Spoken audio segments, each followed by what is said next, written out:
We're here with Bill Vollbrecht, and you are, I understand, the person who is at the helm of the creation of this wonderful new park, which is Legoland in Florida. So can you tell us a little bit about what it was like starting with the old classic Cypress Gardens and transforming it with new life while still keeping some of those old elements?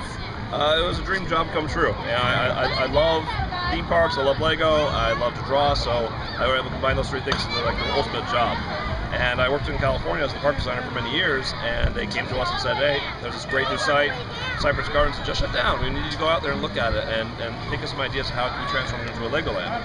So me and a couple of coworkers, we flew out here shortly after they had shut down, and we just walked in and we were just amazed by the beauty, the history, just the provenance that came with such a great site. And we're like, wow, this could be an amazing park. So we just scoured every square inch of it, looked at everything, what we wanted to keep, what maybe had to be changed, what could we bring from the Legoland parks that existed, and layer these into the park to really make it that true Legoland experience. And went to the drawing board and ended up doing 8 key visuals, one for each land that you see here, of the before and after of what was Cypress Gardens to how it would be Legoland. And those were given to the Maryland Board of Directors, and based off that information, they voted to purchase the park, and then the real hard work started. Oh, I can imagine. And as you were actually transforming this into reality, were there any special challenges on the Florida location versus the other location? There were a lot of challenges. This is a very unique site, not to mention the history. It's been around for 80 years. So we had a lot of infrastructure that was here, some good, some bad. We had our first ever sinkhole in a Legoland site, so that was quite an interesting challenge to work around. First ever lakeside Legoland park. So but we had the old gardens, we had this history, we had the beautiful old growth trees. So even though there's certain elements of Cypress Gardens we've kept, really it's 100% new park. And every square inch was touched and changed and modified in some way to make this Legoland experience.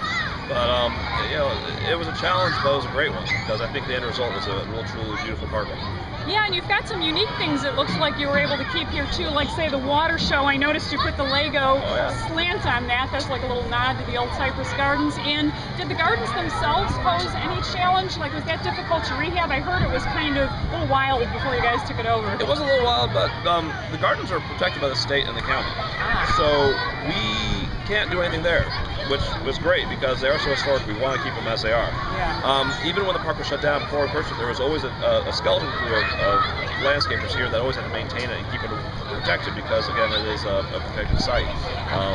So what we've done is we went through and we kind of changed a few things, did a couple repairs, really just cleaned it up and really kind of spruced it up so it's in as good a condition as it's been in many, many years. And I think people that remember the old Cypress Gardens are going to come here and be curious, and I think they'll be really happy to see how we've cared for them. Yeah, we've heard there were some senior citizens that were here when we were for the preview, and they said it was so much more beautiful even than when the last owners had had it. So you guys are doing a great job with it. It's great to hear. That's the kind of stuff we like to hear. Yeah, and the old coasters, I know you incorporated 3 of the 4 original, correct? Yeah.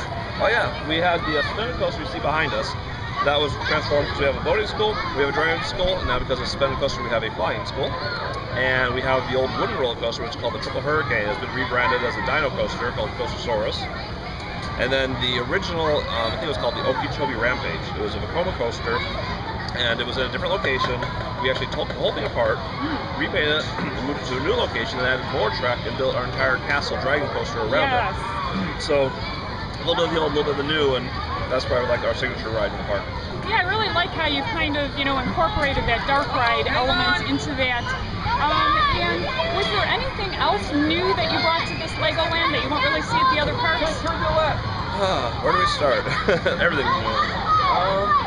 We have a redesigned Fire Brigade ride, and that is different than the other Legoland parks. We have a Technocycle ride, which has never been seen before. That's a interactive ride where you pedal. The faster you pedal, the higher your arm goes when you go around in a circle. The water ski show is absolutely unique to our park, never been done before. We have a safari trek ride. We have all new Lego animals. We have giraffes, elephants, life size. Some of the most beautiful models we've ever made. And they focus on that ride. There's just so much to see. I mean, some of the other parks, actually, when they were built and they opened, they started smaller and they grew larger. But we're actually opening larger than any other little Legoland parks that exist. So we have more to do here than anywhere else. Oh, absolutely. Do you have the wave, the aqua ride at any of the other parks? Yeah, I think that's in all the parks but one. The wave racer. That's a great ride too. Yeah, all the adults seem to really love that ride. They push the poor kids out of the way to get on that thing. That thing's great. Well, it's a great ride. It's a nice way to cool off too, because we have water bums that the kids can push that are waiting in line. So it exposes water as you swim by in your jet ski, so you can get a little wet, not too wet, but just the right amount. Oh, and that's a great segue into. They were saying at the ceremony that you're opening water park next May. Yes, we are. I was actually one of the designers for the first ever Legoland water park in California, and we have an existing water park that came with the Cypress Gardens, and a lot of people have asked about it. What are you guys going to do with it? So we said, you know what, this is something we can add to the park and put that layer of Lego theming on top of it and make it, the interactive side that we developed for the California park, and bring all that here. So it's just part of a strategy to make this multi-day resort destination. More stuff people are here, more time they'll spend in Polk County, and enjoy the beautiful weather and hospitality. Absolutely, it's such a gorgeous area here. And will that be pink knuckle too, as they say, of the park, like kind of geared to that 2 to 12 demographic? Every ride, every attraction we do is geared towards those young kids.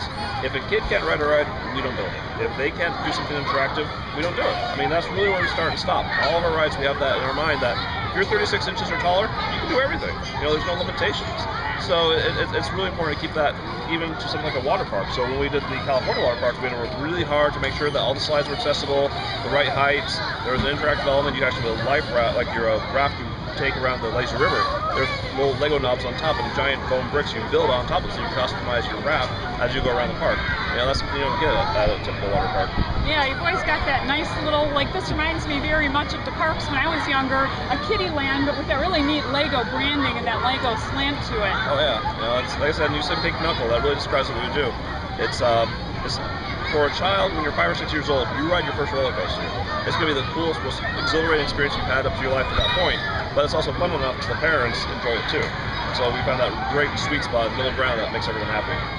Well, that's great. I think you've really accomplished that here, and thank you so much for chatting with us today. Thank you very much. Hope you enjoy it.